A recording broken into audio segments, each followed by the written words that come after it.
Today's rant is on scene kids.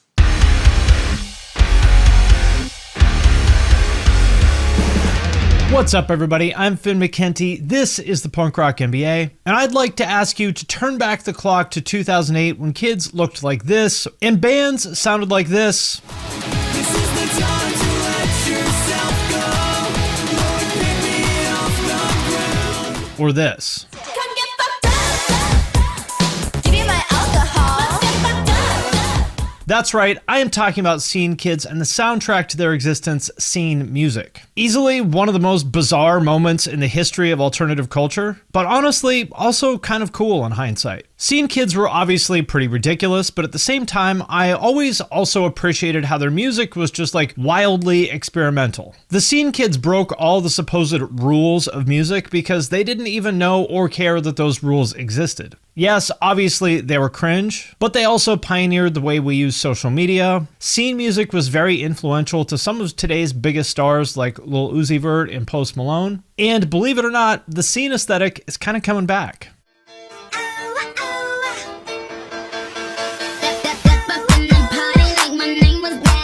So where exactly did scene culture come from, and why did it die? And was it really as bad as everybody said at the time? And most importantly, what is scene culture's lasting influence and impact? Those are the questions that I will answer in this video. NFL season is officially here, and that is a very good thing because NFL football is the best sport on the planet. Don't be mad, you know it's true. So I've partnered up with DraftKings Sportsbook, an official partner of the National Football League, to bring all new customers an exciting way to join in on the action right now. New customers just download the DraftKings app, use my promo code PUNKROCK, bet just $5, and boom, $200 in bonus bets hits your account instantly. So don't wait any longer, get some skin in the game and download the DraftKings app right now. That's right, new customers who bet just $5 on any wager will receive $200 in bonus bets instantly. Stay in on the action and use your $200 in bonus bets on DraftKings same game parlays, where you combine multiple bets together from the same game for a shot at an even bigger payout. And if sports betting is not yet available in your state, don't worry. You can still join in on all the fun with DraftKings Daily Fantasy and have a shot to win cash prizes.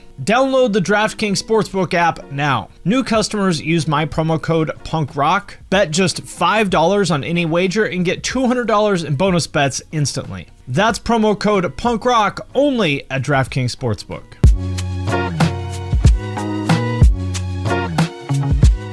I first remember hearing people talk about Scene Kids on my favorite metal forum somewhere around, I think, 2005, when metalheads started to complain about these kids with their straightened hair and stretched ears invading the metal scene, as bands like Job For A Cowboy started blowing up on Myspace.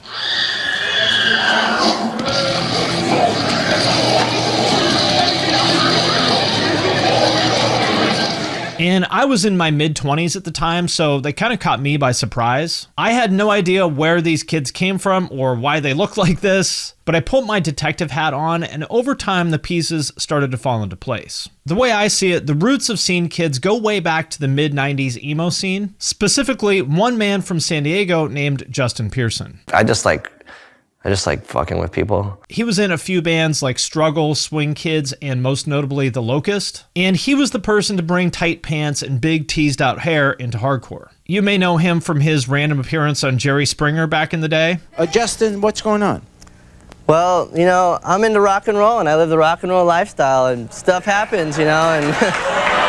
But how did we get from The Locust to Metro Station? Well, Justin Pearson was copied by Refused, who were in turn copied by bands like Norma Jean and Under Oath, whose CDs were sold in Christian bookstores. And a few years later, 18 Visions and Atreyu, who were the creators of what they called fashioncore at the time, where hardcore kids basically dressed like they were extras in a Buck Cherry or Saliva video. And because both of those bands got quite a bit of airplay on MTV's rebooted Headbangers Ball, that look sort of spread from the hardcore scene out into the suburbs. And that is my emo lab leak theory about how we got from 90s basement hardcore shows to suburban teenagers with RAR XD dinosaur shirts and Job For A Cowboy in their MySpace top 8, aka scene kids. Which brings us to the glory days of scene kids in the mid to late 2000s. And again, I was in my mid 20s by the time scene kids came along, and so my perspective on all of this is from somebody who was sort of a little bit older and watching it happen from the outside. Unlike Brian Stars, I did not have a scene phase at the age of 25. And one thing I want to point out is that scene is really an aesthetic, not a style of music, but this is a music channel and the whole scene thing was very tightly connected to music, so I'm going to look at it from that angle. And the way I see it, there are basically three different branches of scene music. The first branch is Crunkcore, which basically is scene kids doing their version of mainstream party rap.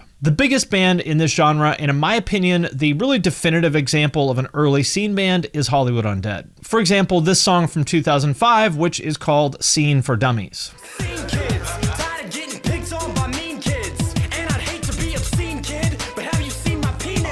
I know you. There was also Brokencyde from Albuquerque. You probably remember how their song Freaks was viral for like literally months. Let's get fucking freaky now. Let's get freaky now. Let's get fucking freaky now. And of course, Millionaires, three teenage girls from Orange County who did this sort of like deliberately obnoxious party girl music. Give me the alcohol. Let's get fucked up.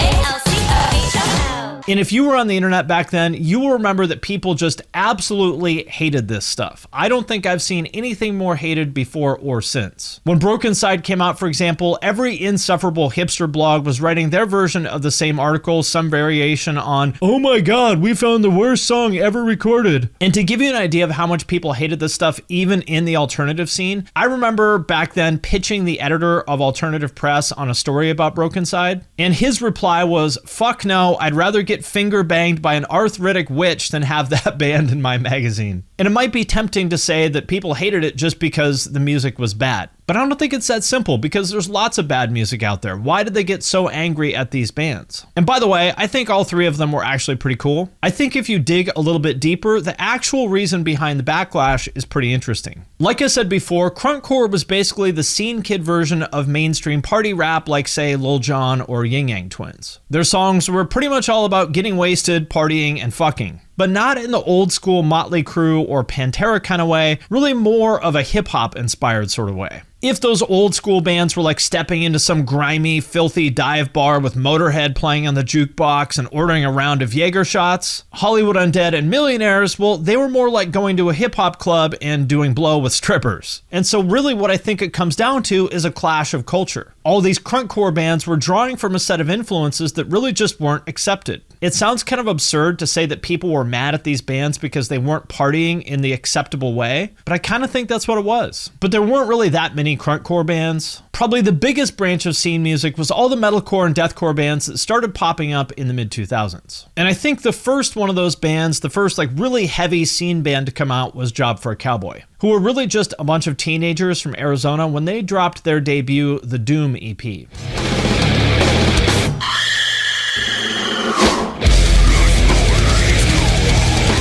This song very quickly blew up on MySpace and basically put the entire genre of deathcore on the map overnight. All of a sudden, there were kids everywhere with stretched ears, straightened hair, and extremely skinny jeans playing as many breakdowns as humanly possible. And around the same time, Suicide Silence were coming up in Southern California, Bring Me the Horizon was coming up in the UK, and there were all the metalcore bands like Asking Alexandria, The Devil Wears Prada, and of course, the OGs Attack Attack.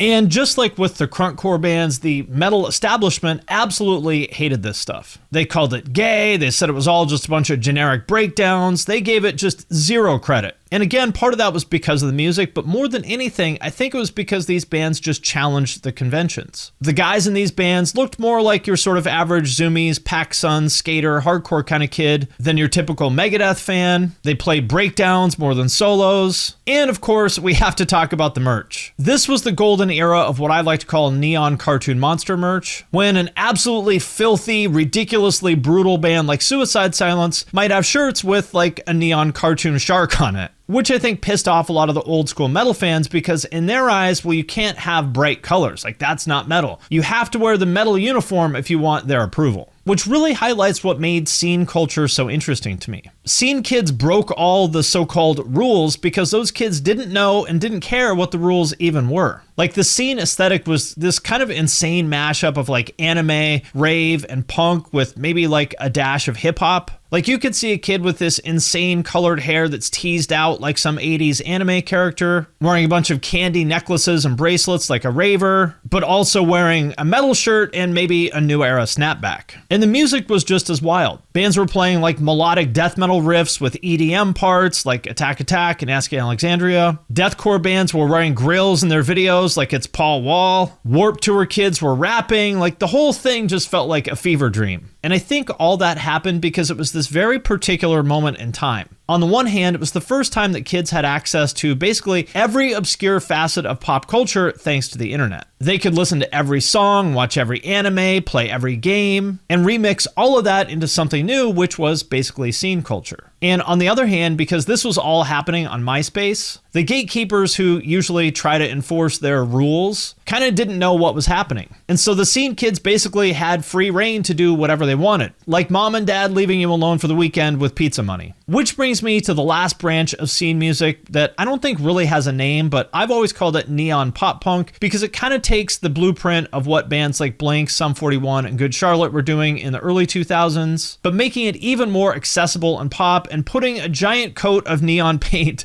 all over it. And the biggest name in this subgenre would be Metro Station, which was fronted by Miley Cyrus's brother Trace, along with Mason Musso, whose older brother was on Hannah Montana along with Miley. And I mention all of that because this was like literally Disney punk. And if you were alive in 2008, then you almost definitely heard their big single, Shake It. Shake, shake, shake, shake, I shake that. I shake, shake, shake, shake, I shake that. There was also Cash Cash, who these days are known as big time EDM DJs, but started out doing, well, this. There's a party in your bedroom all night long. As well as bands like All Time Low, Boys Like Girls, The Main, and like literally hundreds of random obscure local bands trying to chase after their success. But my personal favorite band in the genre is Forever the Sickest Kids, especially their first album, Underdog Alma Mater, which is a masterpiece of, I guess for lack of a better word, progressive pop punk. She's a lady and ladies shouldn't be messed with. And neon pop punk was a very interesting little subgenre because it was basically what everybody accused Blink of being 10 years earlier. These were like very manufactured, major label boy bands that played a Disney-fied version of pop punk for an audience of mostly like literally 6th grade girls. And to be clear, there's absolutely nothing wrong with any of that, but that does bring up another very interesting aspect of scene culture, which is that it was very heavily female dominated. There were definitely male scene kids, but when you look at who really influenced the direction of the culture, it was girls. For example, one of the things I noticed with the metalcore and deathcore scene bands is that there were way more girls into that stuff than was ever the case with the previous generation of metal. For example, I remember walking past the line for an Asking Alexandria show in LA in probably 2010, and it was like 70% girls. And if you look at the history of pop culture in general, what you'll notice is that typically things where the primary audience is young women are almost never respected by the media and gatekeeper types. Whether that's the early days of the Beatles, or Fall Out Boy, or Twilight, or Riverdale, or K-pop,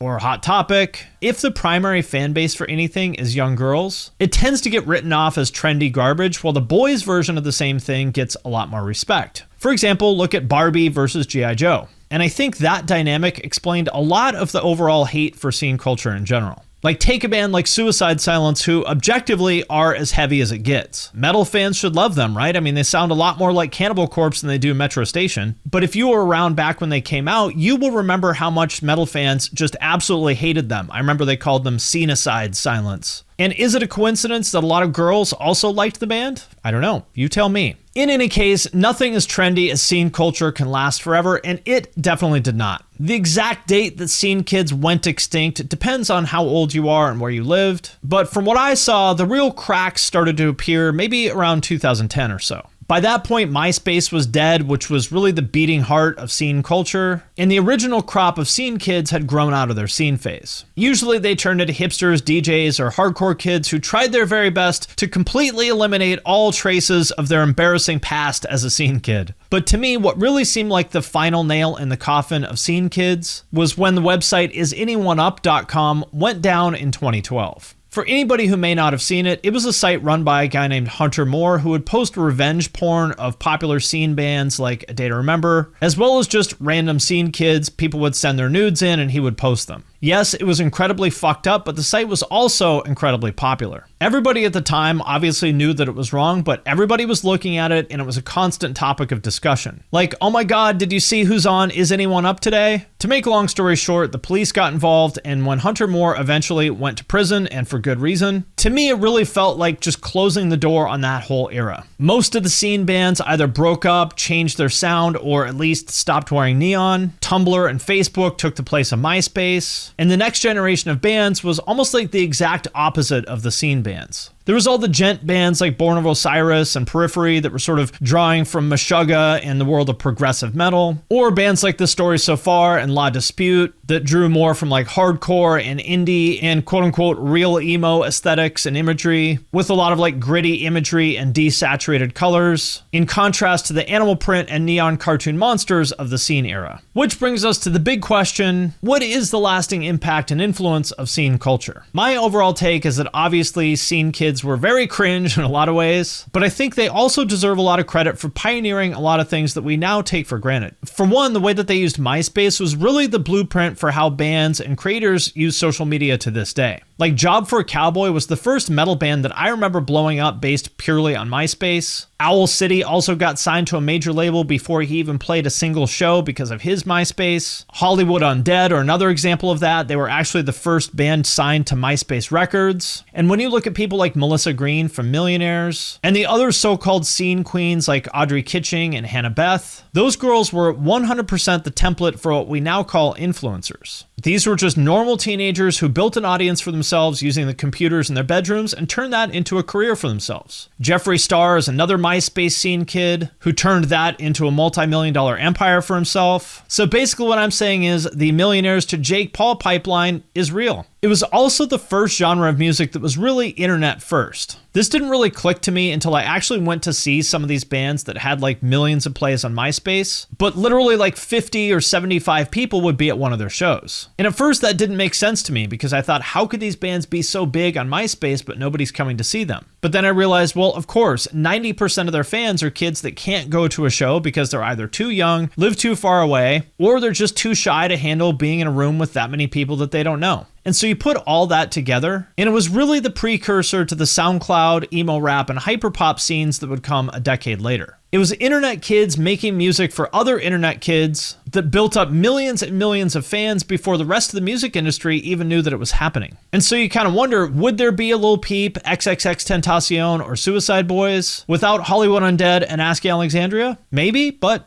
maybe not. And although at the time, scene kids were easily the most hated alternative subculture that I've ever seen before or since, I think now people are starting to look back on it a little differently. Rappers like Lil Yachty have talked about being influenced by scene bands. Lil Uzi Vert just dropped 2 songs with Bring Me the Horizon, and Post Malone's high school band even covered Asking Alexandria.